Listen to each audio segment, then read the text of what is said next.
अगर उनको इतना डर ही नहीं होता तो अंकिता भंडारी के घर क्यों तोड़ दिया उन्होंने? अगर निष्पक्ष जांच करते और वो सेटिस्फाई होते उनके घर वाले, तो उनको इतना डर क्यों लग रहा है? बहन बेटी के साथ बेटियां ही क्यों रिलेटिव में आती हैं? बीजेपी के नेता क्यों इस बहन बेटों को शोषण कर रहे हैं, उनका बलात्कार कर रहे हैं? ये नेता लोग हैं, ये बीजेपी सरकार अपनी सत्ता का दादागिरी दिखा रही है, बहन बेटों का नाम लेके बलात्कार कर रही है। एक बेटी को सरेआम मार दिया गया हो और उसको बचाने पूरा तंत्र पूरी सरकार, चाहे केंद्र की सरकार हो चाहे राज्य की सरकार हो, दोनों सरकारें मिलकर के एक तरफ नारा देते हैं कि हम डबल इंजन की सरकार, देश में विकास और उन्नति की बात करेंगे।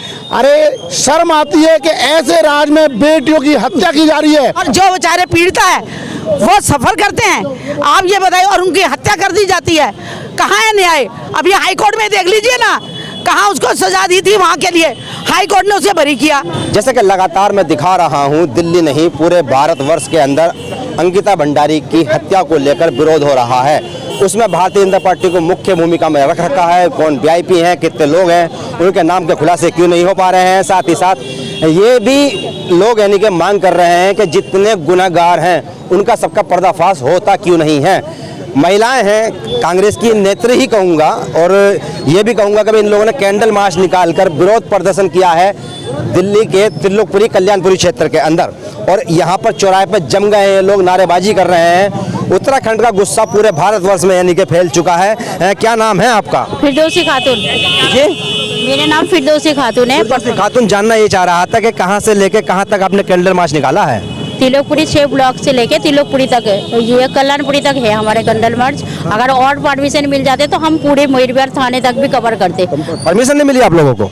नहीं, वो थोड़ी अगर दिक्कत हो, हम तो शांतिपूर्वक करना चाहते हैं, कोई झमेला नहीं चाहते हम, इसलिए शांतिपूर्वक ही कर रहे हैं। हमें लगता है कि जहाँ पे कोई प्रॉब्लम नहीं होगा वहाँ से ही लेके जा रहे हैं हम। क्या मांगे हैं आपके, क्यों कैंडल मार्च निकाल रहे हो, जबकि एसआईटी ने साफ कर दिया है कि भाई जिस तरह का यानी कि गोलमाल बताया जा रहा है मीडिया के द्वारा, सोशल मीडिया के द्वारा हंगामा हो रहा है, या यूँ कहा जाए कि भाजपा के लोग भी कह रहे हैं कि आप लोग राजनीति कर रहे हो, तो आप एसआईटी की जाँच पर भरोसा क्यों नहीं कर रहे हो कि भाई हाँ इंसाफ मिलेगा उस पीड़िता को? अगर उनको इतना डर ही नहीं होता तो अंकिता भंडारी के घर क्यों तोड़ दिया उन्होंने? अगर निष्पक्ष जांच करते और वो सेटिस्फाई होते उनके घर वाले, तो उनको इतना डर क्यों लग रहा है? भाजपा ग्रुप में जो भी है उनको डर क्यों लग रहा है इतना? उनके घर तोड़ दिया। जो वीआईपी के नाम है वो उजागर क्यों नहीं करते? अगर वो लोग इतना ही अच्छे सच्चे हैं तो हम अगर सीबीआई जांच करें क्यों नहीं करवाते? अगर जो निष्पक्ष होगी, जो गुनहगार नहीं होंगे तो वो तो जांच ही करवाएंगे। क्या हम गुनहगार नहीं है, देखो सफाई पेश करेंगे, वो सारे सबूत क्यों मिटा रहे? हमें ये मांग है, कोई बेटी के साथ आज हुआ है, कल हमारे साथ भी होंगे, हमारे बेटी के साथ भी फिर ऐसे हमारे घर तोड़ दिया जाएगा। ये हम बिल्कुल भी सहमत नहीं, उनके परिवार के साथ है। और जब तक ये सीबीआई जांच करके उनको नहीं मिलता, कुछ भी सॉल्यूशन नहीं मिलता, उनको फांसी नहीं होता, तब तक हम नहीं छोड़ेंगे। ये हमारे ये जो आंदोलन ये चलता रहेगा। जैसे देखा जाएगा आपके नेता बड़े राहुल गांधी हैं या खड़गे जी हैं या यूँ कहा प्रियंका गांधी हैं, अभी तक वो लोग यानी कि फ्रंट पे नहीं आए हैं इस मुद्दे को लेकर। नहीं आए हैं और आ जाएंगे। उन्होंने सारे जगह कर रहे हैं, जितना उनके लिए हो रहा है उतना कर रहे हैं, क्योंकि हर जगह तो उन लोग बीजेपी का हमेशा से यही फंडा रहता है कि बड़े नेता को घेरो और जो मेन मुद्दा है उससे से भटक जाओ। मेन मुद्दा पे तो कभी भी ना काम करते, ना निष्पक्ष जांच करवाते, जो हम मांग करवाते उसका उल्टा ही करते, वो नहीं करते। तो इसमें ऊपर बड़े नेता सब हमारे सपोर्ट पे हैं और वो करेंगे, हम कर रहे हैं, कोई बात नहीं। हम भी उनके सैनिक हैं, हम सिपाही हैं, उनके लिए ही काम कर रहे हैं, उन अदर से भी कर रहे हैं हम। अक्सर ऐसा होता है, मैंने कई बार आप लोगों से बातें करी हैं, जिस तरह का ये घटनाक्रम हुआ है, क्या जानकारियां हैं आपके पास में और इसको लेकर? इसकी जानकारी तो शुरू से ही है, जब से हमें पता, जब से बीजेपी सरकार आएगी उस दिन बहन बेटे तो परेशान होंगी। आपने देखा था बहन बेटी को नंगा करके पूरे देश में नचाया गया था, जब भी यही कहानी थी, हर जगह पे बलात्कार हो रहा। आज पहली बार जिक्र कर रहे हैं आप? मैं मणिपुर की कह रही हूँ, वहाँ से स्टार्टिंग करी।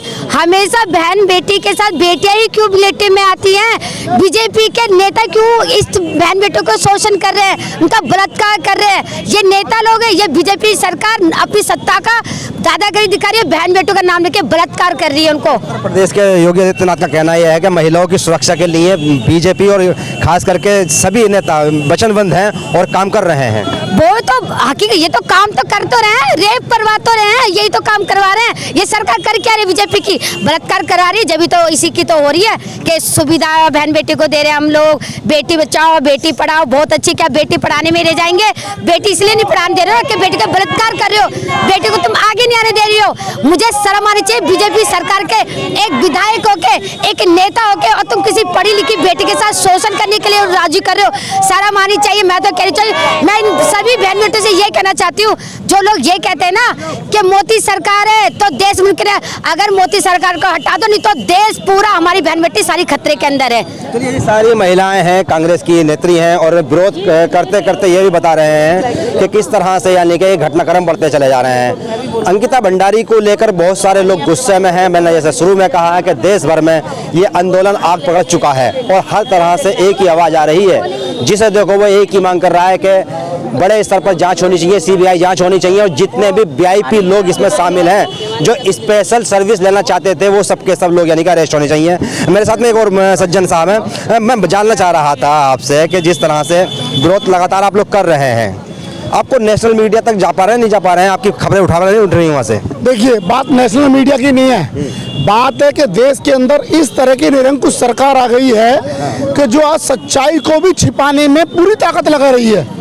आज देश के अंदर एक घोषित इमरजेंसी देश में लगी है, जिस तरीके घोषित इमरजेंसी अच्छा। ऐसा समय इस देश के इतिहास में कभी नहीं आया होगा कि जहां एक बेटी को सरेआम मार दिया गया हो और उसको बचाने पूरा तंत्र पूरी सरकार, चाहे केंद्र की सरकार हो चाहे राज्य की सरकार हो, दोनों सरकारें मिलकर के एक तरफ नारा देते हैं कि हम डबल इंजन की सरकार, देश में विकास और उन्नति की बात करेंगे। अरे शर्म आती है कि ऐसे राज्य में बेटियों की हत्या की जा रही है और सरेआम वो लोग कर रहे हैं जो सरकार चला रहे हैं। जिस तरीके से अंकिता भंडारी, एक उत्तराखंड की बेटी के साथ जिस तरह का जघन्य अपराध हुआ है और उस अपराध को होने के बाद जिस तरीके से सरकार ने लीपापोती करके और आज उस बेटी को न्याय ना मिले, उसके पूरा तंत्र लगा दिया है। बात कहीं ना कहीं राजनीति भी करते हुए आप लोग दिखाई दे रहे हैं। जब अंकिता भंडारी का नाम कांग्रेस के बीजेपी के नेताओं से जुड़ गया और वहाँ स्पेशल सर्विस की बात होने लगी, पर आप लोग भी बांग्लादेश के मुद्दे पर चुप रहे जब वहाँ हिंदू को मारा गया। आज देखिए, आप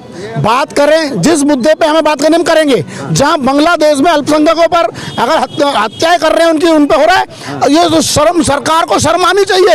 ये सरकार की जवाबदेही होनी चाहिए, ना कि विपक्ष की। अगर काम सरकार का है तो इसमें विपक्ष का क्या रोल? विपक्ष का रोल होता है विपक्ष का कि सरकार को सही समय पर रास्ता दिखाना। हम समय समय पर सरकार को सही रास्ता दिखाते, लेकिन सरकार है निकम्मी और नकारा। अपनी कमियों को छुपाने के लिए जिस तरह एक बेटी के साथ ये हत्या करके और सबूतों को मिटाने के लिए उस रिसोर्ट के कमरे को तोड़ दिया गया, केवल एक कमरा तोड़ा, और किस तरीके से मुख्यमंत्री और प्रधानमंत्री ने मिलकर के उस बेटी को न्याय ना मिल सके उसके लिए वीआईपी लोगों को बचा रहे हैं। और इन्हीं की पार्टी के विधायक राठौर जी खुले तौर पर कह रहे हैं और उन्होंने नाम लिया है, बाकायदा नाम लिया है। क्या मांग है अब आपके यहाँ से? आज मांग है, हम आज पटपड़गंज महिला कांग्रेस के नेतृत्व में, मैं ओबीसी का चेयरमैन दिल्ली प्रदेश कांग्रेस कमेटी राजीव वर्मा, हम तमाम कांग्रेस और उत्तराखंड के और हमारी बहनों के साथ आए हैं त्रिलोकपुरी में, और आज हम मांग करते हैं, हमारी मांग है कि इस केस की सीबीआई जांच हो और हमारे सुप्रीम कोर्ट के रिटायर्ड जस्टिस की देखरेख में और सीबीआई जांच हो और जो दोषियां हैं उनके खिलाफ सख्त से सख्त कार्रवाई हो, फांसी के फंदे पे चढ़े। और सरकार जिस तरीके से बचा रही है, सरकार को इस बात का जवाब देना पड़ेगा, माफी मांगनी पड़ेगी नरेंद्र मोदी को और उनकी उत्तराखंड की धामी सरकार को। और इस बेटी को न्याय तब तक नहीं मिलेगा जब तक हम पूरे हिंदुस्तान की महिलाएं और तमाम समाज आज इस बेटी को न्याय दिलाकर रहेंगे। चलिए, सारे के सारे लोग एक ही बात पर हैं कि भाई किसी तरह से भी अंकिता भंडारी को न्याय मिलना चाहिए, क्योंकि मैं जी जा हाँ, क्या नाम हुआ आपका? मेरा नाम पिंकी सानी है। पिंकी सानी जी, अच्छा। बताइए क्या कहना चाहते हैं? मैं ये कहना चाहती हूँ, जब से ये सरकार 2014 से आई है, आप ये देखिए महिलाओं के बलात्कार की कितनी ज़्यादा ऐसे केस आए हैं, जो कि जो है हर महिला बच्चियों के साथ ये होने के बाद इनके कार्यकर्ता, इनके मंत्री, इनके सांसद, इनके विधायक बलात्कार करने के बाद और कितने आराम से ये मुलजिम बचेगा, और जो बेचारे पीड़िता है वो सफर करते हैं। आप ये बताइए, और उनकी हत्या कर दी जाती है। कहाँ है न्याय? अब ये हाई कोर्ट में देख लीजिए ना, कहाँ उसको सजा दी थी वहाँ के लिए, हाई कोर्ट ने उसे बरी किया।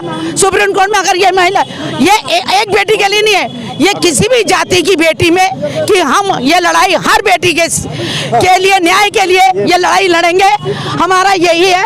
और ये जब से ये कांग्रेस, ये बीजेपी आई है, तब से इन्होंने जो है गंदा पानी, महंगाई, आप ये देखिएगा ना, और कितना क्राइम बढ़ गया। सारी बस समस्याएं हैं, महिला बता रही हैं, लगातार विरोध यही है कि अंकिता भंडारी को कैसे इंसाफ मिले। उत्तराखंड से लेकर ये आवाज़ जो शुरू हुई है, वहाँ से लेकर दिल्ली नहीं, अब मेरे समझ में जहाँ तक आ रहा है कि पूरे भारतवर्ष में ये है आंदोलन खड़ा हो चुका है। अंकिता भंडारी को इंसाफ के लिए सब लोग कैंडल मार्च निकाल रहे हैं, खास करके महिलाएं मैदान में आ चुकी हैं। मांग एक ही है इन लोगों की कि पीड़ित परिवार को इंसाफ मिलना चाहिए। मैं एम नफीस रशीद, आप देख रहे थे भारत न्यूज़ 247।